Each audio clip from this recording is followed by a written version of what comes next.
नमस्कार, रेशूज़ रेसिपी में आप सबका बहुत बहुत स्वागत है। आज हम गाजर की एक ऐसी हेल्दी रेसिपी बनाएंगे कि बच्चे भी मांग मांग कर खाएंगे। तो चलिए रेसिपी को शुरुआत करते हैं। तो यहाँ मैंने रेड वाले लंबे लंबे गाजर लिए हैं।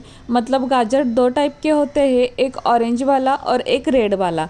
तो रेड वाला जो गाजर होता है वो बहुत मीठा होता है। तो रेसिपीज़ के लिए हमें यही गाजर का इस्तेमाल करना है, क्योंकि इसी गाजर की रेसिपीज़ बहुत टेस्टी बनती है। अब इसके बाद ये देखिए, ये छोटी छोटी सी जड़ें हैं इसके ऊपर, तो हमें एक पीलर से इसको पील करना है ताकि इसकी जड़ें भी निकल जाए और ऊपर का जो वाइटिश लेयर होता है ना, वो भी निकल जाए।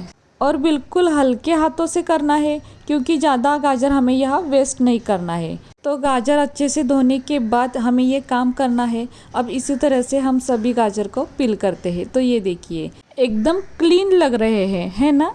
अब इसके बाद हमें क्या करना है, ये जो ग्रीन वाला पार्ट होता है ना, वो निकालना है। साथ में ये आगे वाला पार्ट भी थोड़ा सा कट करना है। और इसके बाद हमें छोटे छोटे टुकड़ों में ये सभी गाजर कट करने हैं। तो जैसा चाहे वैसा कट कर सकते हैं, लेकिन ज़्यादा बड़ा बड़ा नहीं रखना। अब ये देखिए, ये गाजर जो है ना पतला है, मतलब ज़्यादा बहुत बड़ा नहीं है, तो इसका बीच का पार्ट हमें नहीं निकालना है। लेकिन ये बड़ा वाला गाजर देखिए, इसका बीच का पार्ट बहुत ही बड़ा है, तो हमें ये निकालना है, क्योंकि ये हेल्दी भी नहीं होता और टेस्टी भी नहीं होता। तो सभी गाजर हम छुरी से कट कर देंगे। तो ये देखिए, मैंने यहाँ पे गाजर कट कर दिए हैं। तो किसी भी शेप में हम कट कर सकते हैं, लेकिन ज़्यादा बड़ा बड़ा नहीं कट करना है।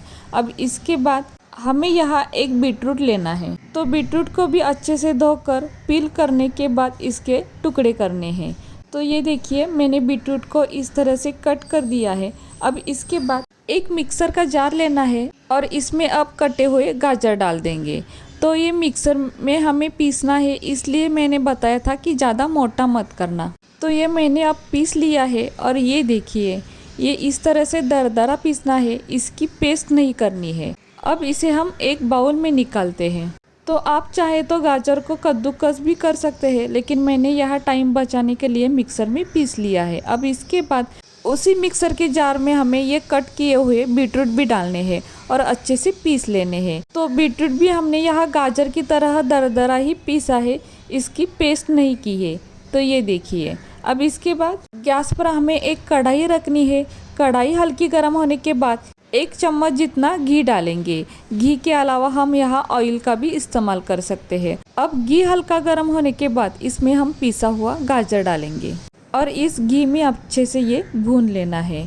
तो गाजर बहुत हेल्दी होता है, मतलब हमारे हेल्थ के लिए ये वो बहुत अच्छा रहे। गाजर का GI मतलब ग्लाइसेमिक इंडेक्स कम होता है, जिसके कारण हमारी शुगर बढ़ती नहीं बल्कि लेवल में रहती है। गाजर में बीटा कैरोटीन होता है, साथ में विटामिन A भी होता है, जो हमारी आँखों की समस्या दूर करता है। साथ में इसमें एंटीऑक्सीडेंट भी होते हैं और साथ में विटामिन C भी इसमें अवेलेबल होता है, जो हमारी इम्यूनिटी बढ़ाने में हेल्प करते हैं। साथ में कैंसर और हार्ट के प्रॉब्लम से भी हमें ये दूर रखता है। अब ये गाजर देखिए, इसका कलर हल्का सा चेंज हो गया है, मतलब ये रेड था अब ऑरेंज हो गया है, मतलब ये अच्छे से भून गया है। अब इसके बाद 1 बाउल जितना हम नारियल डालेंगे। तो नारियल डालने से इसकी टेस्ट और भी बढ़ती है। साथ में नारियल हमारे बालों के लिए अच्छा रहता है। अब नारियल हमें यहाँ अच्छे से इस गाजर में मिक्स करना है। अब इसके बाद पिसा हुआ बीटरूट डालेंगे। बीटरूट डालने से क्या होता है, इसका कलर बहुत ही अच्छा आता है और साथ में बीटरूट बहुत हेल्दी होता है। इससे खून की मात्रा बढ़ती है, मतलब हीमोग्लोबिन बढ़ता है और थकान भी महसूस नहीं होती। अब मैं इसकी क्वांटिटी बताती हूँ। तो 3 बाउल जितना ये पिसा हुआ गाजर है, साथ में 1 बाउल नारियल हमने यहाँ डाला है और 1/4 बाउल बीटरूट भी डाला है। अब ये सभी अच्छे से मिक्स होने के बाद हम यहाँ गुड़ डालेंगे। तो यहाँ पर मैंने 2 बाउल जितना गुड़ लिया है। तो गुड़ की जगह आप शक्कर भी यूज़ कर सकते हैं, लेकिन गुड़ हेल्थ के लिए बहुत अच्छा रहता है, इसलिए मैंने यहाँ गुड़ का इस्तेमाल किया है। तो यहाँ पर मैंने 2 बाउल गुड़ लिया है, लेकिन जैसे आपको मीठा पसंद है उसी हिसाब से आप गुड़ को कम ज़्यादा कर सकते हैं। तो गुड़ भी हमें यहाँ अच्छे से मिक्स करना है। तो गुड़ जैसा जैसा मेल्ट हो जाएगा, ये थोड़ा सा पतला बन जाएगा। तो गैस की फ्लेम हमें यहाँ लो टू मीडियम रखनी है और ये हमें चम्मच से ऐसे ही मिक्स करते रहना है। तो ये देखिए अब ये पहले से ज़्यादा पतला बन गया है क्योंकि गुड़ इसमें मेल्ट हुआ है। लेकिन जैसे जैसे हम ये मिक्स करते रहेंगे थोड़ी देर के बाद ये फिर से गाढ़ा बन जाएगा। तब तक हमें ये अच्छे से मिक्स करते रहना है। अब लास्ट में हम इसमें डालेंगे 4 चम्मच जितना मिल्क पाउडर।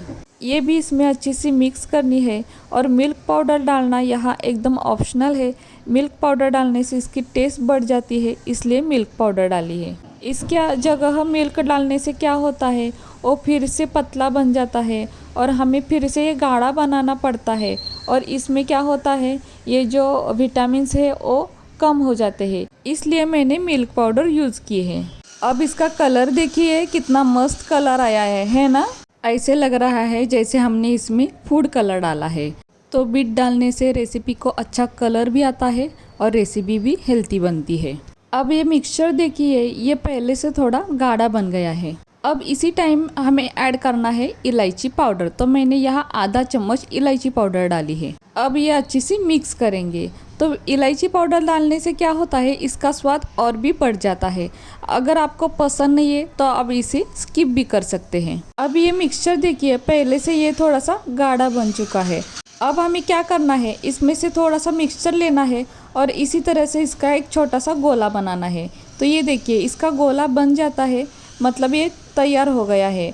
अब इसी स्टेज पर हम गैस को ऑफ करेंगे और दूसरी ओर हमें एक थाली मतलब बड़ा वाला प्लेट लेना है और इसको थोड़ा सा ऑयल या घी लगाना है ताकि ये प्लेट को चिपक ना जाए। तो ये देखिए इस तरह से हमें ये अच्छे से ग्रीस करना है। अब इसके बाद ये गाजर बीटरूट का मिक्सचर है और इस प्लेट में डालना है और अच्छे से फैलाना है। तो ये बहुत गर्म है लेकिन ऐसा गर्मा गर्म ही हमें इस प्लेट में डालना है और अच्छे से फैलाकर ये इस तरह से प्रेस करना है। अगर चम्मच से नहीं होता तो आप यहाँ पर बाउल का भी इस्तेमाल कर सकते हैं। तो ये अच्छी तरह से हमें प्रेस करना है। तो ये देखिए इस तरह से ये बिल्कुल हमें प्लेन करना है। तो अब हम चाहे तो ऐसे ही रख सकते हैं लेकिन मैं इसको थोड़ा सा गार्निश करूँगी। तो मैं यहाँ कुछ ड्राई फ्रूट्स के टुकड़े डालूँगी। अगर आपको पसंद है तो आप इसके ऊपर सूखा नारियल भी डाल सकते हैं। तो मैंने यहाँ काजू बादाम और पिस्ता के टुकड़े डाले हैं और एक चम्मच से हमें ये अच्छे से प्रेस करना है ताकि ये मिक्सचर को अच्छे से चिपक जाए। तो अब ये बहुत ही गर्म है तो इसको अब हम ठंडा करने के लिए साइड में ऐसे ही रख देते हैं। तो सिर्फ 15-20 मिनट में ही ये बिल्कुल ठंडा हो जाता है। तो ये देखिए ये अब बिल्कुल ठंडा हो गया है। अब इसके बाद एक छुरी से हम इसको कट कर देंगे। तो जो भी शेप हमें पसंद है ना उसी शेप में हम इसे कट कर दे सकते हैं, मतलब डायमंड शेप या स्क्वायर, जो भी हमें पसंद है ना उसी शेप में हम कट कर देंगे। तो यहाँ मैंने मीडियम साइज़ में कट कर दिया है। तो ये देखिए मैंने स्क्वायर में ये सभी कट कर दिए हैं। अब हम एक निकाल देते हैं। तो हमेशा याद रखना कि ये साइड से ही हमें निकालना है ताकि बाकी की जो भी है वो अच्छे से निकल जाते हैं। तो ये देखिए कितना अच्छा बना है ना। अब हम और एक दिखाते हैं। तो ये देखिए बिल्कुल आसानी से ये निकलता है और इसका शेप देखिए कितना मस्त शेप आया है। मैंने स्क्वायर शेप में ये कट कर दिया है और मैंने मीडियम साइज़ रखी है। आप अपने मनपसंद साइज़ इसमें रख सकते हैं। तो ये देखिए है ना कितनी बहुत बढ़िया बन गई है और आप इसे स्टोर करके 8 दिन तक खा सकते हैं। मतलब ये इतनी बढ़िया बनती है और टेस्ट में तो लाजवाब बनती है। सिर्फ 2 दिन में ही ये सारे ख़त्म हो जाएंगे, इतने टेस्टी बनते हैं। तो ये देखिए कितना बढ़िया बन गया है ना, देखकर मुंह में पानी आ गया, इतना लाजवाब बन गया है। बिल्कुल स्क्वायर शेप में ये कटे हैं, एक भी टूटी नहीं है। तो इतनी अच्छी बनती है और इतनी बढ़िया है ना कि मुंह में डालती ही ये घुल जाएगी। और साथ में ये बहुत ही हेल्दी है और टेस्टी भी है।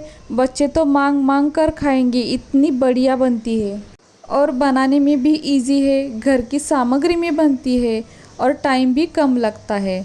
तो आप इसको एक बार ज़रूर ट्राई कीजिएगा और मुझे कमेंट करना ना भूलिएगा। तो यहाँ पर मैं आपको एक तोड़कर दिखाती हूँ। तो ये देखिए है ना बिल्कुल सॉफ्ट है, मुंह में डालते ही घुल जाएगी। तो अब हम एक टेस्ट करके देखेंगे। तो वाह बहुत ही लाजवाब टेस्ट है इसका। आप एक बार ज़रूर ट्राई कीजिएगा, आपको तो बहुत ही पसंद आएगी। तो कैसी लगी आपको आज की ये रेसिपी? रेसिपी अगर आपको पसंद आई हो तो अपनों के साथ ज़रूर शेयर कीजिएगा। और हाँ, वीडियो अगर आपको अच्छा लगा हो तो प्लीज़ वीडियो को एक लाइक ज़रूर कीजिए। नए हो तो चैनल को सब्सक्राइब कीजिए, साथ में बेल आइकॉन भी प्रेस कीजिए ताकि मैंने बनाए हुए नए नए वीडियो सबसे पहले आपको मिलेंगे।